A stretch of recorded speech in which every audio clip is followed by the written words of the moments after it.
Flamengo e Vasco voltam a se enfrentar e agora em jogo decisivo, valendo vaga para final do Cariocão, né? A primeira partida das semifinais do Cariocão, que tem vantagem do Vasco, que pode jogar por 2 resultados iguais. Como o Flamengo pode superar o rival depois de ter perdido a partida anterior num belíssimo chute do Puma Ramírez? O que fazer para superar o Vasco? Vamos falar nesse vídeo agora e até dar uma pincelada aqui a respeito da escalação de cada equipe. Então, se inscreve no canal, deixa teu like, enquanto eu rodo a vinheta para a gente falar de tática sem tatiquez.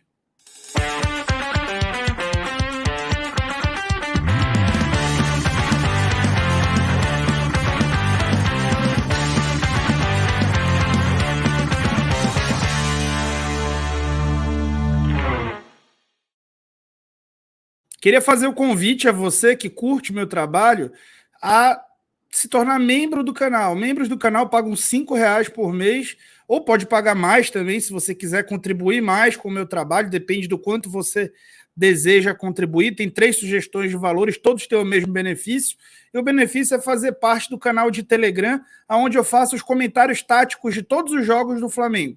Então, durante as partidas, eu estou lá comentando o que está rolando taticamente, quais são as intenções de cada técnico com as trocas e abordando o que está acontecendo dentro de campo sem muito lero-lero. Tá? Então, lá no canal eu fico mandando áudios para deixar você inteirado sobre a forma como eu estou enxergando o jogo. De repente, isso nem é a verdade absoluta. Tá? Então, te convido a fazer parte, está na descrição do vídeo. Vamos falar? Vamos falar sobre o que está acontecendo?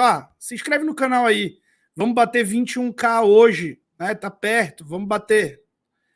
Bom, a melhor tática para vencer o Vasco, né? Vamos falar em detalhes. Bom, quem viu o vídeo anterior, até olha aí no banner, eu vou deixar no banner o vídeo de ontem, onde eu mostrei como joga o Vasco, né? Eu apresentei com detalhes toda a estrutura tática do Vasco, o que pensa o Barbieri, comportamentos e padrões. Então, assiste aí o vídeo de ontem se você quiser se aprofundar no bom trabalho até agora do Maurício Barbieri. Bom, quando o Vasco sobe o bloco, ele tenta fechar o meio com esses jogadores. São 5 jogadores que tentam fechar esse meio. Só que a função do Alex Teixeira é diferente da do Gabriel Peck. O Alex Teixeira, que é o ponta esquerdo, é um dos caras que sobra, né, quando o time está em bloco baixo junto com o Pedro Raul. E a disponibilidade tática dele é muito diferente. Então, quando o time adversário baixa para tentar sair jogando pelo lado direito do seu ataque, 2 movimentos podem ser feitos. Ou o Andrei baixa para fazer o combate, e aí desfaz aquela espécie de pentágono, uma zona de guerra que o Vasco faz para tentar fechar o meio. Ou o Piton precisa saltar a pressão lá da última linha para pegar o lateral adversário na saída de bola. Porque o Alex Teixeira está aqui na imagem, ele é um dos caras que sobra ali quando o time está fazendo a marcação em bloco médio baixo. Em bloco médio, né, como vocês já estão vendo aqui o Alex Teixeira fora da imagem, existe o encaixe do Peck no lateral oposto, lateral esquerdo, e os 3 jogadores de meio se tornam uma linha de volante. É verdade que com bola, o Andrei e especialmente o Jair jogam à frente do Rodrigo. Mas sem bola, eles jogam de certa forma alinhados. O Jair baixa pelo lado direito. Mas acaba ficando meio campo com 3 jogadores. O que gera espaço do lado oposto. Eu já falei disso ontem e agora eu vou falar um pouco sobre os padrões, né? Então, tendo em vista que o Vasco entra em campo com esse 4-2-3-1, que vira 4-1-4-1, mas onde o Alex Teixeira tem uma função diferente do Gabriel Peck, eu vou projetar aqui a saída de bola do Vasco. Então, a saída de bola do Flamengo e o Vasco no início do jogo, especialmente, que deve ser o período que o Vasco deve tentar, em alguns momentos, fazer isso aí, subindo a marcação, aí subindo o bloco, fazendo essa zona de guerra ali na frente para tentar deixar o Flamengo desconfortável nessa saída. A zona de guerra é legal para o time que faz, porque fecha o passo por dentro. Mas quando quebrada, deixa a defesa em mano a mano. E aí, por exemplo, se o Fabrício Bruno der a bola no Mateuzinho, uma das 2 coisas vai acontecer. Ou o Andrei vai bascular ali no meio e o Rodrigo vai precisar entrar, porque o Flamengo joga nessa saída 3-2 com o Vidal e o Maia, né? E eles devem jogar alinhados nessa partida muito por conta disso, por conta dessa atração. E aí, o Gabriel baixando no Piton, isso gera uma superioridade qualitativa, né? Os jogadores do Flamengo ficam em igualdade numérica com os jogadores do Vasco. Uma outra opção é a bola no Mateuzinho e o Piton já vai saltar no Mateuzinho se o Andrei não for. Né? Alguém pode bloquear o Andrei, por exemplo, para quem fazer isso ser o Piton.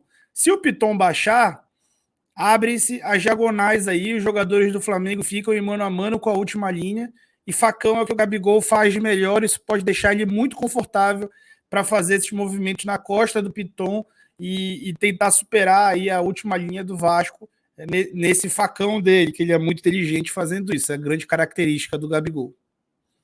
Bom, uma outra possibilidade é o Gabigol já bloquear, fixando no Piton desde o início da jogada para impedir que ele suba e induzir o André a subir para fazer o Rodrigo saltar.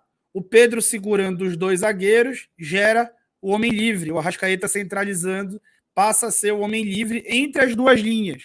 Ao fazer isso, ele vai ter o jogo de frente e vai ter os três jogadores do Flamengo que vão estar avançados, o Ayrton Lucas, o Pedro e o Gabriel, podendo atacar as costas da última linha do Vasco, o que também é uma ótima alternativa. Agora vamos para o que deve ser o jogo na maior parte do tempo. E aí, para esse momento, inicialmente faz falta o Matheus Gonçalves, tá? Porém, eu acredito, tenho certeza que ele deve entrar durante a partida. E se é para utilizar ele em um fragmento do jogo, se é para ele não jogar 90 minutos, é melhor mesmo que ele jogue no segundo tempo. Por quê? Como eu falei ontem, o Vasco é um time extremamente físico. E por ser um time muito físico, um jogo de início, todo mundo com tanque cheio, para o Matheus Gonçalves pode ser ainda um pouco pesado. Porém, no segundo tempo, entrando com o adversário já um pouco cansado, o meio de campo do adversário já sendo pressionado por um tempo inteiro, tende a ser um contexto melhor para a utilização dele. E isso pode ajudar, imaginando até que o Pedro não deve ter condição de jogar o jogo inteiro, por exemplo. Tá? Então, agora atacando com o Vasco em bloco baixo. Bom, já tinha falado para vocês no vídeo de ontem que o Gabriel Peck faz uma marcação individual no Ayrton Lucas. O Vasco tenta marcar em duas linhas de 4, mas isso acaba ficando um pouco assimétrico por conta desse encaixe do Peck. Então a ideia é empurrar, né, o Ayrton Lucas sair jogando nesse momento pelo lado esquerdo e empurrar o Ayrton Lucas para ele levar o Peck para a última linha. Assim, o Vasco forma a linha de 5, o Peck faz essa perseguição até o final, isso aconteceu no último jogo inteiro, eu já mostrei para vocês a imagem, mas o Alex Teixeira não faz do outro lado, ele é um dos caras que sobra, e aí o Vasco acaba defendendo num 5-3-2. Então o ideal é o Pablo progredir um pouco com bola para atrair essa linha de meio, para bascular ali entre eles. E aí o Gabriel fixa no Piton, do lado oposto, e gera um homem livre, que é a oportunidade do homem livre nesse momento que seria esse homem livre, seria o Mateuzinho. Num contexto de segundo tempo, por exemplo, com a saída do Pedro, o Gabriel pode estar mais centralizado e pode entrar o Matheus Gonçalves, e em organização ofensiva, o Mateuzinho pode trocar com o Matheus Gonçalves para gerar ele como um homem livre, partindo contra a defesa do Vasco completamente livre. Isso pode acontecer na segunda etapa com o Matheus Gonçalves. E seria uma opção interessantíssima, tá? Bom, um outro aspecto de existir esse espaço é a necessidade dele ser atacado pelo outro zagueiro. E aí entra um ponto. Eu não gostei muito da escalação, se ela for realmente confirmada, que foi vazada novamente pelo jornalista, por uma fonte, né, que concede informações para o jornalista Vene Casagrande. Eu não gosto tanto, e o Flamengo sofreu contra o Fluminense por isso, eu não gosto tanto de 3 zagueiros de ofício. É muito melhor você, aspas, improvisar um lateral nessa linha, ou improvisar um volante, como vinha acontecendo com o Maia, que não era bem um zagueiro, acabava dando outras opções para o sistema, porque ele consegue atacar o espaço no lado oposto. E o Fabrício Bruno, que inclusive ano passado o Paulo Souza falou que ele tinha dificuldade de fazer isso, ele evoluiu nesse quesito e é um zagueiro um pouco móvel. Eu creio que por motivos físicos o Rodrigo Caio esteja jogando ali na sobra, né? Porque ele é mais indicado do que o Pablo, por exemplo, para jogar em um dos lados. De todo modo, é importante que o Fabrício ataque esse espaço, porque ao atacar esse espaço, ele vai ser o homem livre e aí ele vai conduzir para atrair, né? Ele vai atrair e vai conquistar mais espaço. Dessa forma, vai abrir espaço para o Mateuzinho ou para o próprio Gabigol, porque o homem que está com a bola sempre atrai atenção e gera outros homens livres. Então é muito importante que o Flamengo foque o jogo pelo lado direito do ataque e que ele gere essas situações de homem livre. Não são tão difíceis de identificar ao assistir os jogos do Vasco. A não ser que o Barbieri troque o Alex Teixeira por alguém que não seja o Nenê, isso vai ser colocado em campo, isso vai estar posto. Tá? Um trabalho de scout básico que eu fiz aqui, sem muito tempo para fazer, me trouxe isso aí. Uma coisa que o Flamengo tem que ter cuidado, o Vasco praticamente só tem duas formas de atacar, e é o time que mais produz chance no campeonato, então não pode ser menosprezado. Uma das formas é o passe vertical para o apoio do Pedro Raul, e a outra é pelos corredores laterais. Como o Flamengo vai ter dobra nos dois corredores e tem ainda os volantes que vão fazer a sobra e 3 zagueiros, penso que o jogo de corredor lateral do Vasco vai estar bem obstruído, até porque o Flamengo vai estar fazendo um dos pontas e os 2 laterais jogarem dentro da própria área. O que ele tem que ficar mais preocupado é com essa situação. É não permitir essa situação de bola descoberta na frente da defesa por um dos jogadores. O Léo Pelé é um dos caras que mais aciona o Pedro Raul. Tanto ele quanto o Pumita. E o Pumita, muitas vezes, não é o cara que ataca a última linha como ele está. Ele joga também por dentro, assim como o Léo Pelé. Então, fazer uma marcação enérgica no meio de campo que impeça a entrada desses passes verticais para o Pedro Raul, tá bom? Isso vai ser também exigido. Então, penso que, é claro que o Vasco tem uma vantagem, o Vasco não é um time que produz defensivamente tão bem quanto ofensivamente, como é um time que executa muitas saídas rápidas, muitos ataques rápidos, muita bola na referência, é proposital o espaçamento entre seus blocos e organização ofensiva, e isso gera, quando recupera a bola, isso gera bastante espaço para a progressão do time que estava defendendo e passa a fazer a transição. Então, é importante o Flamengo ganhar o embate físico, e nesse sentido seria legal encaixar, por exemplo, o Pablo para fazer essa marcação no Pedro Raul, tendo em vista que o Davi Luiz deve estar fora ainda, né, em recuperação.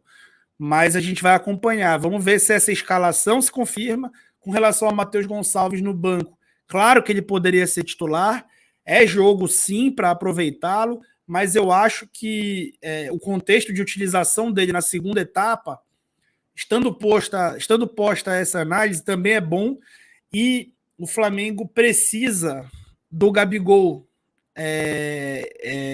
mais aberto até para poder atacar as costas do Piton quando ele subir e atacar o facão a última linha. Então não teria como os dois jogarem ali mais ou menos no mesmo espaço, a não ser que você tirasse o Pedro.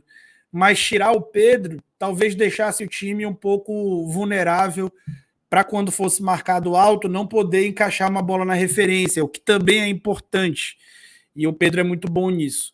Em termos de marcação alta, ter o Pedro sempre prejudica, mas em termos de produção de chance, ter o Pedro sempre facilita, tá bom? Então, me diz aí o que você achou do vídeo, se você concorda com a minha visão. Se inscreve no canal para a gente bater 21K, se aproximar aí da nossa meta no fim do ano de 50K.